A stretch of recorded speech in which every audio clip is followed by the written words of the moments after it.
मैं युवराज तिवारी आपका निर्णय एकेडमी के यूट्यूब चैनल पर स्वागत करते हैं।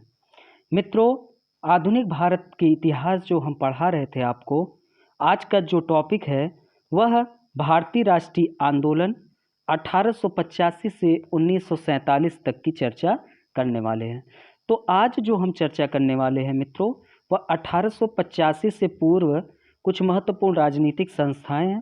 पहले उस पर चर्चा कर लें, फिर 1885 में जो भारतीय राष्ट्रीय कांग्रेस की स्थापना हुई उस पर चर्चा कर लेते हैं, और फिर मित्रों आगे चलकर हम लोग पूरी 1947 तक की कहानी समझेंगे। इसके पहले हमने आधुनिक भारत में आपको यूरोपियों का भारत में आगमन, जिसमें पुर्तगाल, डच, ब्रिटिश, फ्रांसीसी, ये सब हम लोगों ने बहुत अच्छे से पढ़ लिया। फिर उसके बाद मित्रों हमने आपको कुछ महत्वपूर्ण जो भी बादशाह थे पूरे 1707 से, उसको मैंने चर्चा कर दिया आपको। फिर उसके बाद मित्रों हमने कुछ महत्वपूर्ण जो युद्ध थे, प्लासी का युद्ध हुआ, बक्सर का युद्ध हुआ, तो इन सब टॉपिक पे भी हमने चर्चा कर लिया आपसे। फिर उसके बाद मित्रों आप लोग कमेंट करके बताइएगा कि प्लासी का युद्ध कब हुआ था, बक्सर का युद्ध कब हुआ था, और राजा राममोहन राय को राजा की उपाधि किस बादशाह ने दी थी, और फिर आप किस बादशाह को रंगीला के नाम से प्रसिद्ध था। इन सब टॉपिक पे आप कमेंट करके हमें बताएंगे, हमें यह पता चले कि आप लोग चीज़ों पर अध्ययन कर रहे हैं कि नहीं। क्योंकि हम आपके लिए इतना मेहनत कर रहे हैं तो आप थोड़ा सा इतने विषय पे कमेंट कर सकते हैं। प्लासी का युद्ध, बक्सर का युद्ध, फिर उसके बाद किस राजा ने, मतलब कि कौन सा बादशाह ने राजा राममोहन राय को राजा की उपाधि दी, और उसके बाद आप यह कमेंट करके बताइए कि कौन सा बादशाह है जिसको रंगीला के नाम से प्रसिद्ध था। आज जो हम चर्चा करेंगे वह 1885 से पूर्व कुछ महत्वपूर्ण संस्थाएं कार्यरत थी, तो वह कौन कौन सी संस्थाएं थी। ठीक है मित्रों, इसके पहले हम आपको एक महत्वपूर्ण सूचना दे दें कि आप निर्णय एकेडमी के टेलीग्राम से जुड़े नहीं हैं तो आप तुरंत जुड़ जाइए। आप निर्णय एकेडमी के टेलीग्राम ऐप डाउनलोड करिए, और फिर उसके बाद उसमें कैपिटल लेटर में लिखिए निर्णय एकेडमी टेलीग्राम। फिर उसके जस्ट बाद तुरंत आप जो है निर्णय एकेडमी के टेलीग्राम से जुड़ जाएंगे। ठीक है मित्रों, क्योंकि यहाँ पे आपके एग्ज़ाम के दृष्टिकोण से जो भी महत्वपूर्ण MCQ हैं वो आपको अरुण सर, अंसारी सर और अशोक सर सब लोग करा रहे हैं, तो आप वहाँ पे जुड़कर उसका लाभ उठाइए। हम आपके लिए कुछ जो महत्वपूर्ण वीडियो है वो बना रहे हैं, उसका भी आप लाभ उठाइए। तो प्लीज़ मेरे वीडियो को लाइक, शेयर और कमेंट करना ना भूलिए। ठीक है मित्रों, प्लीज़ शेयर थोड़ा करिए आप लोग। तो आइए चर्चा करते हैं जो भी महत्वपूर्ण संस्थाएं हैं। तो कांग्रेस से पूर्व कुछ महत्वपूर्ण स्थापित होने वाले राजनीतिक संस्थाएं हैं, ये राजनीतिक है तो राजनीतिक संस्थाएं हैं, उस पर हम लोग चर्चा करते हैं। तो मित्रों 1886 ईस्वी में आपके जो दादा भाई नौरोजी हैं, ये बहुत ही महत्वपूर्ण व्यक्तित्व है इनका। इन्होंने एक किताब लिखी थी, उसको आप कमेंट करके बताइएगा। देखिए किसको पता है उस किताब के विषय में, तो मैं अगले वीडियो में आपको उस किताब का नाम बता देंगे। तो 1866 ईस्वी में दादा भाई नौरोजी द्वारा लंदन में ईस्ट इंडिया एसोसिएशन की स्थापना की गई। तो मित्रों आपको यह पता होना चाहिए कि ईस्ट इंडिया एसोसिएशन जो है वो भारत में नहीं, लंदन में दादा भाई नौरोजी द्वारा स्थापित हुआ।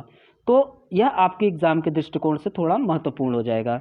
अब मित्रों इस संस्था का आखिरकार गठन हुआ, यह जो संस्था है ईस्ट इंडिया एसोसिएशन, तो कुछ इसका उद्देश्य होगा। बिना उद्देश्य के कोई भी संस्था का स्थापना नहीं हो सकती है। तो इसका काम था मित्रों कि भारत से जुड़े जो भी प्रश्न हैं या मुद्दे हैं, मान लीजिए कि भारत से जुड़े प्रश्न में किसानों के साथ अत्याचार हो रहा है, किसी का कोई ऐसी समस्या जो पूरे मानव समाज के लिए गलत है, किसी ब्रिटिश द्वारा भारतीयों के ऊपर अत्याचार, तो इन सब से जुड़े प्रश्न पर ईस्ट इंडिया एसोसिएशन में विचार करना और इसके तहत पूरी भारतीय जनमत की भावना को इकट्ठा करना, इसका जो है महत्वपूर्ण उद्देश्य था। अब मित्रों बात करते हैं इंडियन एसोसिएशन। इंडियन एसोसिएशन की स्थापना जो है मित्रों वह सुरेंद्र नाथ बनर्जी तथा आनंद मोहन बोस, दो लोगों ने मिलकर किया था। तो कौन कौन? सुरेंद्र नाथ बनर्जी तथा आनंद मोहन बोस, इंडियन एसोसिएशन की। कब हुआ? 1876 ईस्वी में यह स्थापित हुआ। ठीक है मित्रों, तो यह चीज़ जो है आप नोट कर लीजिएगा। अब बात करते हैं 1875 ईस्वी में। तो 1875 ईस्वी में एम राघवाचारी, ठीक है मित्रों, एम वी राघवाचारी, जी सुब्रमण्यम अय्यर तथा आनंद चार्लू, इन लोगों ने मिलकर मद्रास महाजन सभा का गठन किया। आपसे एग्जाम में पूछ लिया कि मद्रास महाजन सभा की स्थापना किसने किया, और आपके विकल्प में M V Raghavachari A, G Subramaniam Iyer B, Anand Charlu C, और डी में दे दिया सुरेंद्र नाथ बनर्जी। और ऑप्शन और दे दिया ऑप्शन में कि ए, कि बी, कि ए बी सी, कि डी। तो आपका आंसर कौन सा होगा? सी, ए बी सी तीनों सही हैं। ठीक है मित्रों, तो इन सब पे एमसीक्यू भी मैं कराने वाला हूँ। अगला वीडियो जो आएगा आपका एमसीक्यू पे ही आएगा। अब बात करते हैं मित्रों, अगली जो राष्ट्रीय कांग्रेस से पहले स्थापित हुई थी, तो यह था मित्रों फिरोज शाह मेहता, बदरुद्दीन तैयबजी तथा केटी तैलंग। ठीक है मित्रों, केटी तैलंग, ठीक है, इन लोगों के सम्मिलित प्रयासों से तीनों ने मिलकर 1885 ईस्वी में बम्बई प्रेसिडेंसी एसोसिएशन की स्थापना की। तो बम्बई प्रेसिडेंसी एसोसिएशन की स्थापना किसने की? तो फिरोज शाह मेहता, बदरुद्दीन तैयबजी और केटी तैलंग। अब मित्रों बात करते हैं, एक अखिल भारतीय स्तर पर सम्मेलन हुआ 1883 ईस्वी में, तो उस पर चर्चा कर लेते हैं। तो 1883 ईस्वी में अखिल भारतीय सम्मेलन हुआ। तो मित्रों यह जो सम्मेलन था, अभी आप लोगों ने देखा था यहाँ पे कि सुरेंद्र नाथ बनर्जी तथा आनंद मोहन बोस ने इंडियन एसोसिएशन की स्थापना किए थे। तो इनके द्वारा जो स्थापित इंडियन एसोसिएशन द्वारा नेशनल कॉन्फ्रेंस, ठीक है, नेशनल कॉन्फ्रेंस नाम से एक अखिल भारतीय सम्मेलन का आयोजन हुआ। किसके नाम से? National conference. ठीक है मित्रों, नेशनल कॉन्फ्रेंस नाम से क्या हुआ? एक अखिल भारतीय सम्मेलन का आयोजन 1883 ईस्वी में हुआ। और किसके द्वारा हुआ? तो सुरेंद्र नाथ बनर्जी तथा मोहन बोस के द्वारा स्थापित जो संस्था थी इंडियन एसोसिएशन, उसके द्वारा नेशनल कॉन्फ्रेंस के नाम से एक अखिल भारतीय सम्मेलन का आयोजन हुआ। अब मित्रों बात करते हैं भारतीय राष्ट्रीय कांग्रेस की स्थापना। लेकिन भारतीय राष्ट्रीय कांग्रेस की स्थापना से पूर्व कुछ हम यह चीज़ बता दें कि कांग्रेस से जो पूर्व स्थापित होने वाली संस्थाएं थी, वो प्रायः बड़े जमींदारियों, जो बहुत बड़े जमींदार रहा करते थे, जो काफ़ी ज़मीन को हथिया के रखे रहते थे, तो जो बड़े जमींदार और आपके व्यापारी तथा पढ़े लिखे जो बुद्धिजीवी वर्ग थे, पढ़े लिखे जो बुद्धिजीवी वर्ग थे, उन लोगों ने इन लोगों ने किसानों के हितों का बहुत ज़्यादा शोषण किया। किसके? किसानों के हितों का बहुत ज़्यादा शोषण किया। जब किसानों के हितों का शोषण बहुत ज़्यादा हुआ, तो सभी ने मिलकर ऐसे ऐसे तमाम प्रकार के संस्थाओं का उन्होंने जन्म दिया। लेकिन अचानक 1885 ईस्वी में एक बहुत महत्वपूर्ण संस्था का जन्म हुआ। वह था मित्रों भारतीय राष्ट्रीय कांग्रेस। ठीक है मित्रों, भारतीय राष्ट्रीय कांग्रेस, ठीक है, इंडियन नेशनल कांग्रेस, इसका क्या है? INC, Indian national Congress. इसकी स्थापना कब हुई मित्रों? तो 1885 ईस्वी में इसकी स्थापना हुई। ठीक है, 1885 ईस्वी में। और इसमें भारतीय नेताओं द्वारा एक अंग्रेज सेवानिवृत्त अधिकारी A.O. ह्यूम के सहयोग से हुआ। आपसे एग्जाम में पूछ लेगा कि भारतीय राष्ट्रीय कांग्रेस की स्थापना किसके सहयोग से हुआ? तो A.O. ह्यूम के सहयोग से यह स्थापित हुआ। कांग्रेस ने अपने पहले अधिवेशन में सरकार के सम्मुख कुछ मांगे रखी थी। अब वह मांगे क्या थी, यह हमको पता हो जाना चाहिए। तो कांग्रेस का जो प्रथम अधिवेशन था मित्रों, वह प्रथम अधिवेशन दिसंबर 1885 ईस्वी में हुआ। उस पर हम अभी एक पूरा पार्ट ही बनाए हैं, उसको मैं अलग से करवाता हूँ आपको, बस पहले कहानी जान लीजिए। तो क्या हुआ, दिसंबर 1885 ईस्वी में इसका प्रथम अधिवेशन हुआ बम्बई के गोकुलदास तेजपाल संस्कृत विद्यालय में। ठीक है मित्रों, तो इसमें क्या हुआ कि कुछ मांगे रखी गई। अब वह मांग क्या थी कि केंद्रीय तथा प्रांतीय विधान परिषदों का विस्तार किया जाए, अर्थात कि जो सेंट्रल है उसको दायरा बढ़ाइए और प्रांत का, ठीक है मित्रों, और उच्च सरकारी पदों पर भारतीयों को भी नियुक्ति का अधिकार मिले। जाहिर सी बात है कि हमारी भूमि, हमारे पे आप अधिकार, और हमें जो है सेवा मतलब कि जो प्रशासनिक पद है वहाँ पे आप हमें अधिकार भी नहीं दे रहे हैं, और मुझे पद भी मिल रहा है तो उसके बावजूद भी आप वहाँ पे हमें रैंक सुधारने का भी मौका नहीं दे रहे हैं, अर्थात कि हमारे नौकरी में पदोन्नति नहीं हो रही है। तो इन सब को देखते हुए यहाँ पे प्रथम अधिवेशन में मांगे रखी गई। अब मित्रों, तीसरा जो मांग थी वह मांग थी उच्च सरकारी पदों पर भारतीयों को भी नियुक्ति का अधिकार मिले। यहाँ पे अधिकार है। सैन्य खर्च में कमी करना, जो सैन्य में बहुत ज़्यादा खर्च कर रहे हैं और किसान जो है वह भूखों से मर रहा है, तो आप सैन्य खर्च में कमी करिए, जो किसान की ज़रूरतें हैं उनको ध्यान रखिए। क्यों आप किसानों के हितों का पर ध्यान नहीं रख रहे हैं?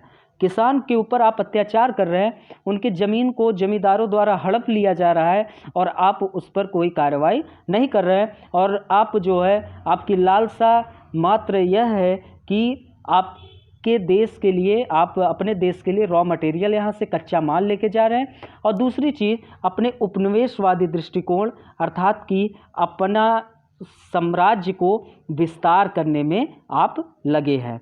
और तीसरी मांग जो थी कि भारत की प्रशासनिक स्थिति की जांच के लिए रॉयल कमीशन नियुक्त किया जाए। अब आपसे एग्जाम में पूछ लिया कि रॉयल कमीशन की नियुक्ति की सिफारिश कौन से संस्था ने किया, तो भारतीय राष्ट्रीय कांग्रेस ने अपने प्रथम अधिवेशन में किया। अब मित्रों, जब कांग्रेस की स्थापना हुई तो कुछ विद्वानों ने इस पर अपनी राय प्रस्तुत करना शुरू किए। तो उसमें क्या था कि लाला लाजपत राय ने कांग्रेस की उत्पत्ति के संदर्भ में कुछ शब्द कहा। तो लाला लाजपत राय ने कहा कांग्रेस की उत्पत्ति के संदर्भ में सेफ्टी वॉल्व का सिद्धांत। अब इसका मतलब क्या है सेफ्टी वॉल्व की सिद्धांत?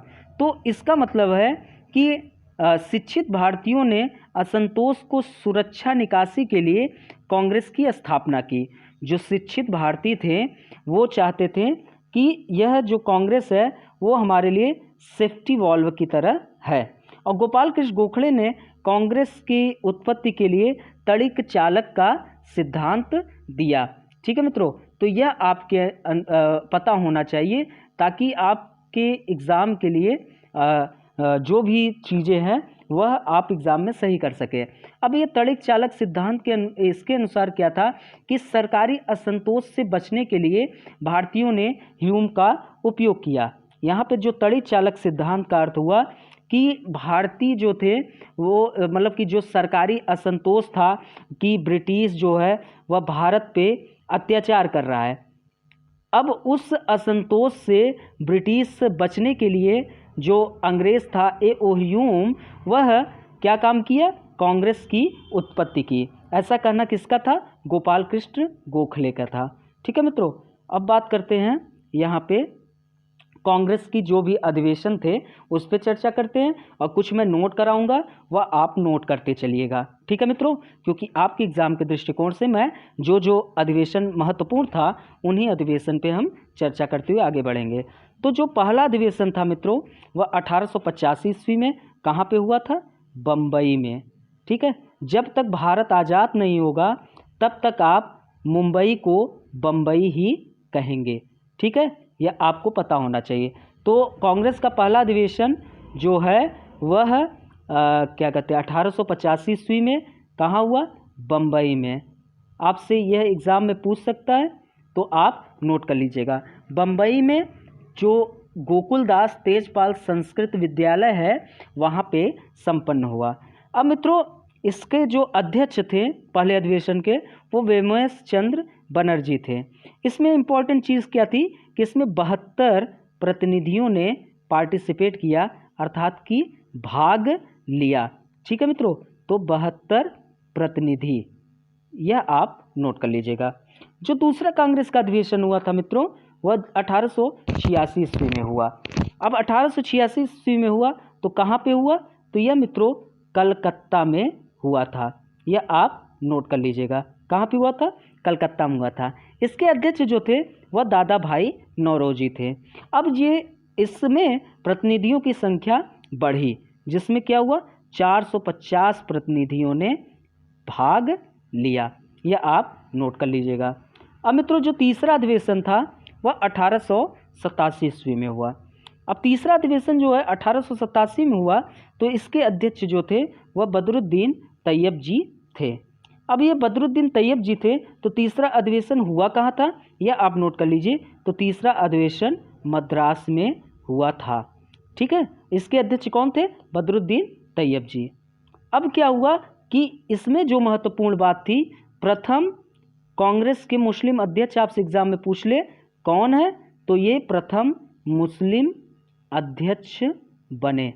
ठीक है मित्रों, तो यह आपके एग्जाम के दृष्टिकोण से मोस्ट इम्पॉर्टेंट है, आप नोट कर लीजिए। तो क्या हुआ कि कांग्रेस के आपके परीक्षा में पूछ लिया कि कांग्रेस के प्रथम अध्यक्ष कौन? रमेश चंद्र बनर्जी। कहाँ पे हुआ कांग्रेस का पहला अधिवेशन? बम्बई के तेजपाल गोकुलदास क्या कहते हैं संस्कृत विद्यालय में। अब आपसे पूछ लिया कि पहला अधिवेशन कब हुआ? 1885 में। इसमें इम्पोर्टेंट क्या थी? 72 प्रतिनिधि भाग लिए। दूसरा दादा भाई नौरोजी अध्यक्ष, कहाँ पे हुआ था? तो दूसरा जो हुआ था मित्रों वह कलकत्ता में हुआ था। इसमें कितने प्रतिनिधि भाग लिए? 450। अब जो है तीसरा मद्रास में हुआ 1887 ईस्वी में, इसके अध्यक्ष बदरुद्दीन तैयब जी थे और ये प्रथम मुस्लिम अध्यक्ष बने। ठीक है मित्रों, तो आपके परीक्षा के दृष्टिकोण से महत्वपूर्ण है, आप याद करिए। अब जो चौथा अधिवेशन हुआ था मित्रों, वह चौथा अधिवेशन जो था इसके जो अध्यक्ष हुए थे वो जॉर्ज यूले हुए थे। अब मित्रों बहुत महत्वपूर्ण है चौथा अधिवेशन, यह 1888 ईस्वी में हुआ था और इसके अध्यक्ष जॉर्ज यूले हुए थे। यह जो हुआ था अधिवेशन यह आपके इलाहाबाद में हुआ था। कहाँ पे हुआ था मित्रों? यह इलाहाबाद में हुआ था। अब मित्रों इलाहाबाद में हुआ था, इलाहाबाद का नाम क्या हो गया है? प्रयागराज। ठीक है मित्रों, तो चौथा अधिवेशन इलाहाबाद में हुआ था और उसके अध्यक्ष जो थे जॉर्ज यूले थे। इसमें जो इम्पोर्टेंट बात है, महत्वपूर्ण बात है, वह है कि यह जो है जॉर्ज यूले यह प्रथम अंग्रेज अध्यक्ष थे। जब प्रथम अंग्रेज अध्यक्ष है तो आपके परीक्षा में यह प्रश्न पूछ सकता है। तो प्रथम अंग्रेज अध्यक्ष बने। ठीक है, और इसमें मित्रों 1300 प्रतिनिधि ने भाग लिया, सबसे ज़्यादा 1300 प्रतिनिधि भाग लिए। अब मित्रों 10वां जो अधिवेशन हुआ था, 10वां अधिवेशन मित्रों वह हुआ था क्या कहते हैं इसके अध्यक्ष जो थे अल्फ्रेड वेब थे। 10वें अधिवेशन के कौन अध्यक्ष थे? अल्फ्रेड वेब थे। यह मित्रों 1894 ईस्वी में हुआ था और यह जो अधिवेशन हुआ था वह मद्रास में हुआ था। तो 10वां अधिवेशन कहाँ हुआ था? तो 10वां अधिवेशन मद्रास में हुआ था। कब? 1894 ईस्वी में। इसके अध्यक्ष कौन? Alfred web. अब इसमें जो महत्वपूर्ण बात थी कि इसमें जो 10वां अधिवेशन था इसमें कांग्रेस संविधान का निर्माण हुआ था। तो यह जो है आप नोट कर लीजिएगा। ठीक है, कांग्रेस संविधान का निर्माण हुआ था, यह आप नोट कर लीजिएगा। अब मित्रों बात करते हैं 12वां अधिवेशन संबंधी चीज़ें। तो 12वां जो अधिवेशन हुआ था वो 1896 ईस्वी में हुआ था। कहाँ पे हुआ था? कलकत्ता में। ये भी 12वां अधिवेशन कलकत्ता में हुआ था। इसके अध्यक्ष जो थे M.A. सयानी थे। 12वें कांग्रेस अधिवेशन के अध्यक्ष जो थे वह कौन थे? M.A. सयानी। इसमें जो महत्वपूर्ण बात थी मित्रों वह बहुत ही बड़ी बात है और आपके परीक्षा के दृष्टिकोण से महत्वपूर्ण है। तो जो 12वां अधिवेशन था इसमें फर्स्ट टाइम पहली बार भारत का जो वंदे मातरम गीत है वह गाया गया। वंदे मातरम गीत गाया गया। आप लोग कमेंट करके बताइएगा कि वंदे मातरम गीत गाया गया। आप लोग कमेंट करके बताइए कि वंदे मातरम किसने लिखा है, आपको बताना अनिवार्य है। प्लीज़ आप कमेंट करके बताइएगा कि वंदे मातरम किसने लिखा है। अब मित्रों बात करते हैं 22वां अधिवेशन संबंधी महत्वपूर्ण बात। तो जो ये आपका 22वां अधिवेशन हुआ था मित्रों, यह भी आपका कलकत्ता में हुआ था। कहाँ पे? कलकत्ता में यह अधिवेशन हुआ था। 22वां अधिवेशन कहाँ हुआ था? कलकत्ता में। अब मित्रों इसमें जो महत्वपूर्ण बात है कि यह कब हुआ था, तो 1906 ईस्वी में हुआ था। इसके अध्यक्ष दादा भाई नौरोजी थे और ये सेकंड टाइम अध्यक्ष बने अब तक के। ठीक है मित्रों, तो अब इसमें जो महत्वपूर्ण बात है कि इसमें इस अधिवेशन में जो इम्पोर्टेंस बात है, पहली बार भारत ने मतलब कि पहली बार कांग्रेस में स्वराज्य शब्द का प्रयोग किया गया। मतलब कि फर्स्ट टाइम स्वराज्य शब्द का प्रयोग किया गया। स्वराज्य शब्द का प्रयोग। ठीक है मित्रों, स्वराज्य का मतलब कि हमारा जो भूमि है उस पे हमारा अधिकार है, स्वयं का अधिकार। ठीक है, तो फर्स्ट टाइम स्वराज्य शब्द का प्रयोग कांग्रेस के किस अधिवेशन में हुआ, तो 22वें अधिवेशन 1906 में हुआ। अब मित्रों बात करते हैं 23वें अधिवेशन संबंधी जो महत्वपूर्ण बातें हैं। तो 23वां जो कांग्रेस का अधिवेशन हुआ था वह मित्रों सूरत में हुआ था। कहाँ पे? सूरत में। और मित्रों इसमें जो महत्वपूर्ण बात है यह 1907 में हुआ और इसके अध्यक्ष जो थे वह आपके रास बिहारी बोस थे। इसमें जो महत्वपूर्ण बातें हैं वह है कांग्रेस का प्रथम विभाजन जो हुआ था वह कब हुआ था, इस पे हम आएंगे। आपको बहुत ही शानदार तरीके से यह चीज़ पढ़ाएंगे। कांग्रेस का विभाजन अभी जो है बात इसमें कर लेते हैं बस। कांग्रेस का प्रथम विभाजन, ठीक है मित्रों, प्रथम विभाजन कौन से अधिवेशन में हुआ था कांग्रेस के, तो वह था 23वां अधिवेशन। इसके अध्यक्ष थे रास बिहारी बोस। अब बात करते हैं मित्रों 27वां अधिवेशन।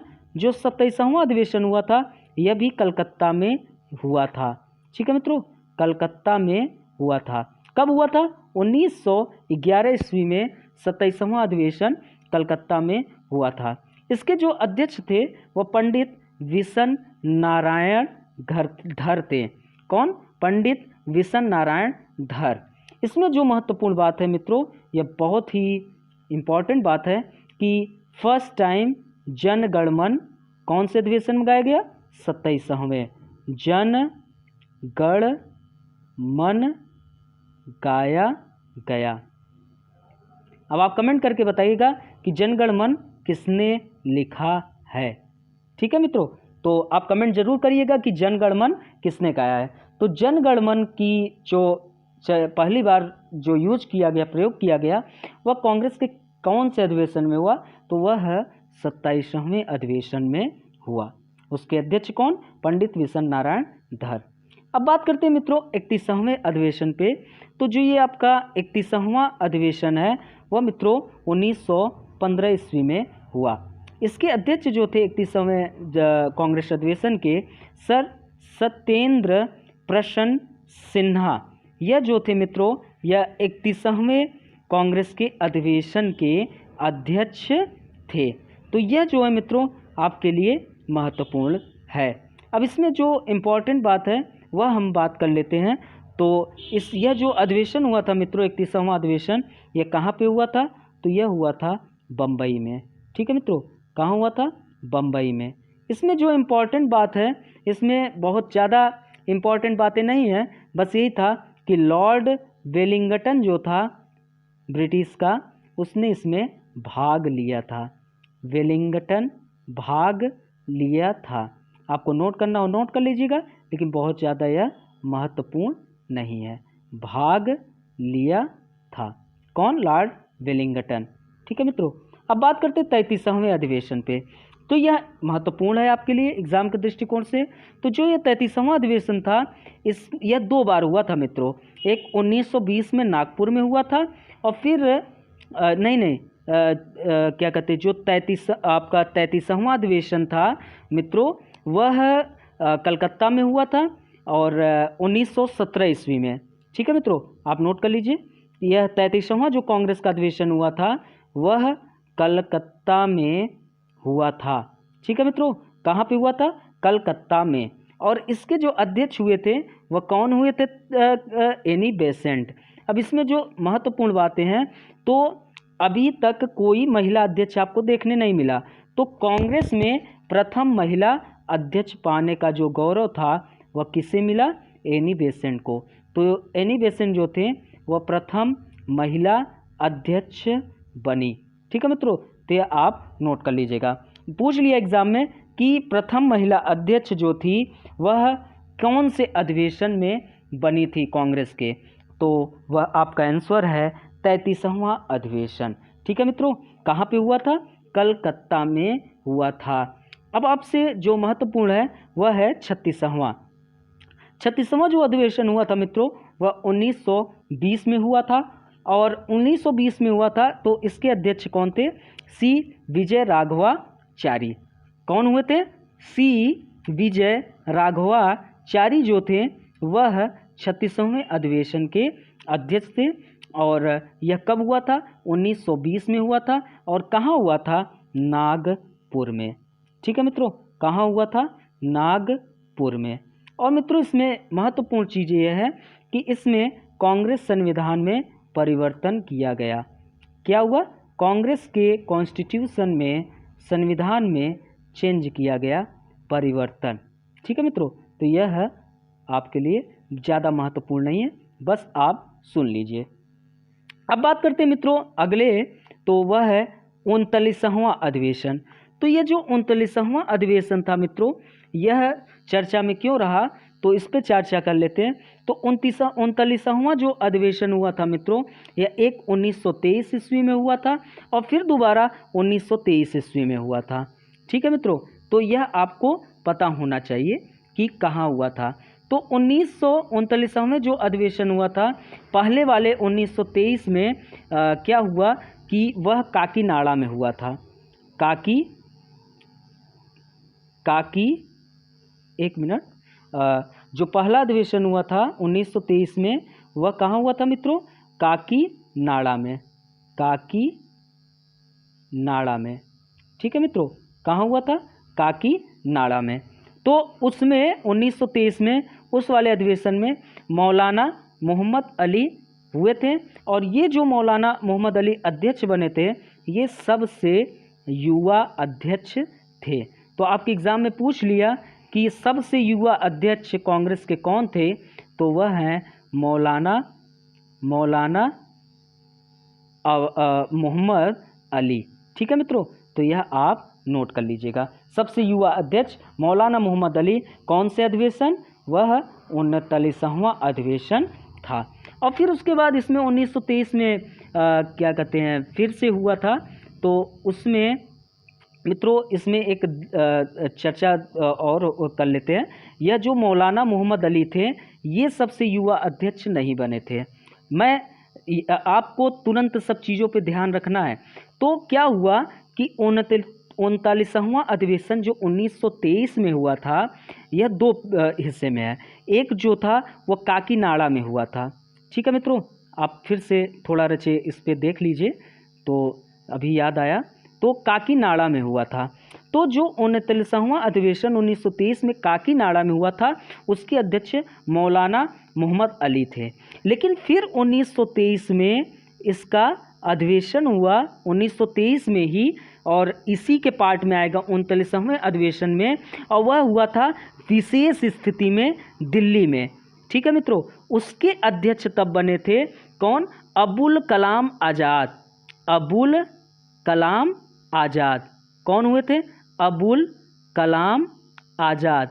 अबुल कलाम आज़ाद।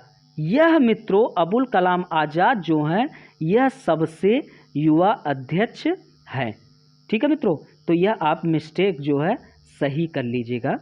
मैं अभी तुरंत चर्चा कर दिया, आपको कोई भी चीज़ें, सब चीज़ें सही मिलेंगी। ठीक है मित्रों, तो इसमें मैं क्या बताया आपको, 39वां अधिवेशन 1923 में हुआ। समझिए, उस वक्त काकीनाडा में हुआ था, उसके अध्यक्ष मौलाना मोहम्मद अली थे।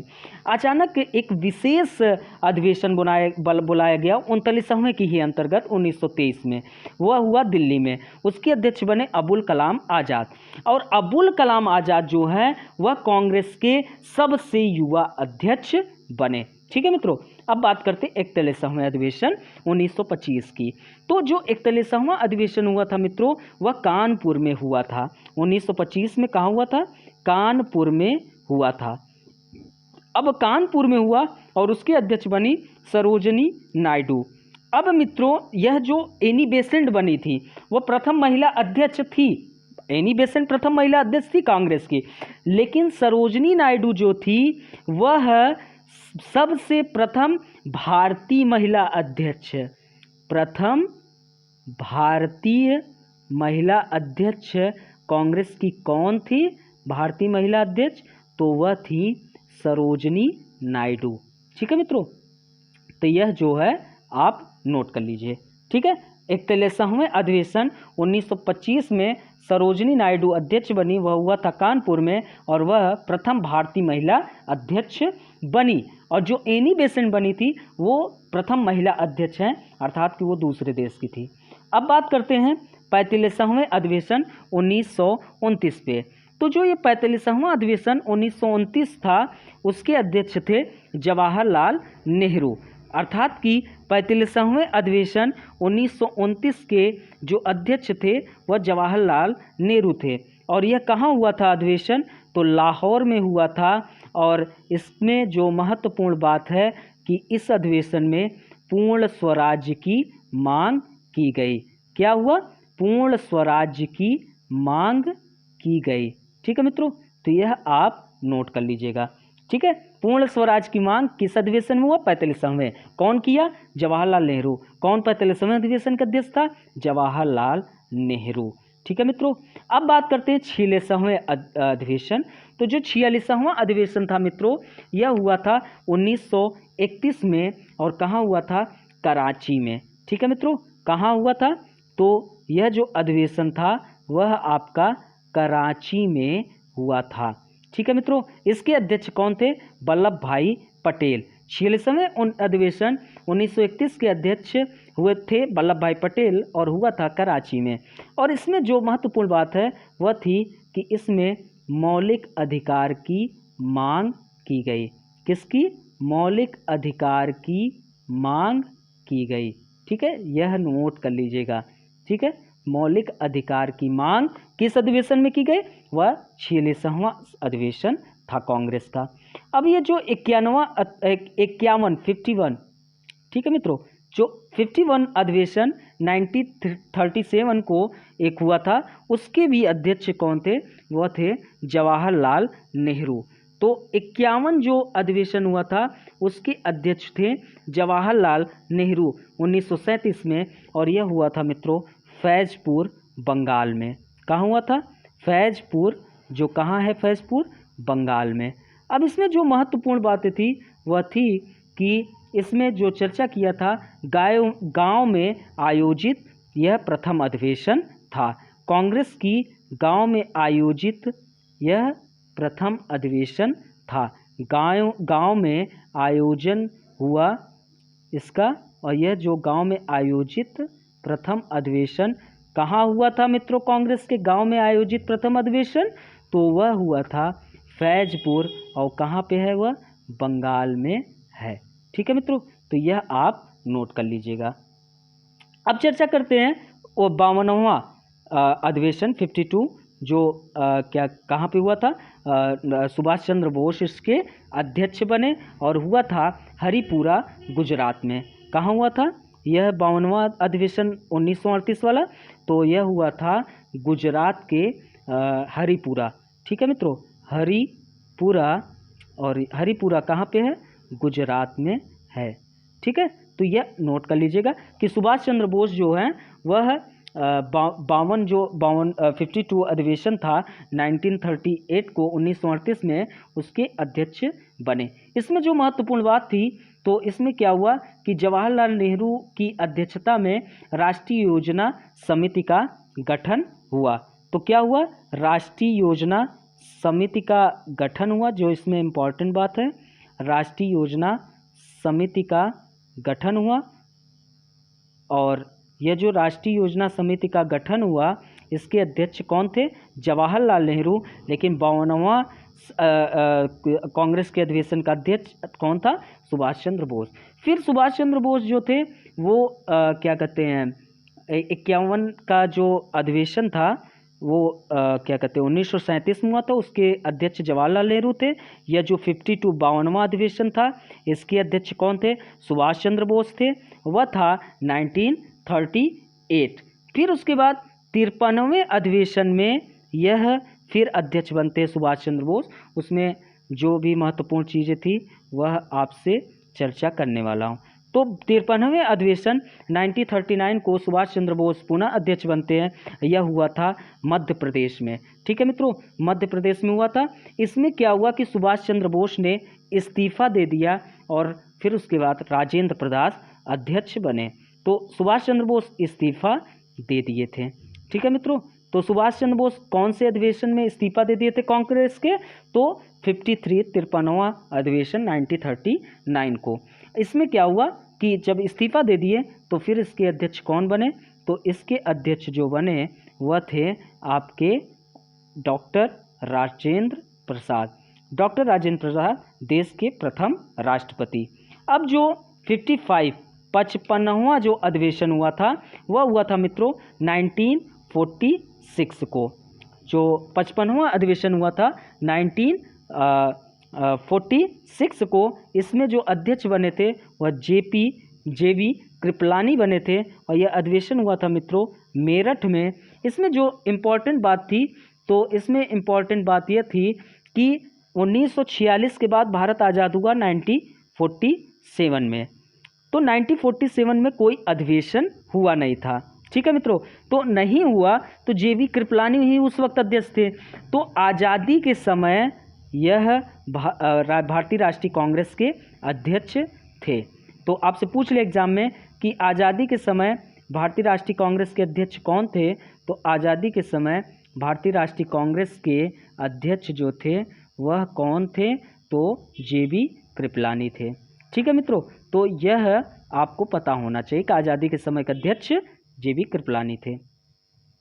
अब फिर उसके बाद 56वां जो अधिवेशन हुआ था 1948 को, वह पट्टाभी सीतारमैया इसके अध्यक्ष थे। और इस अधिवेशन का जो आरंभ हुआ था वह वंदे मातरम और राष्ट्रगान से हुआ था।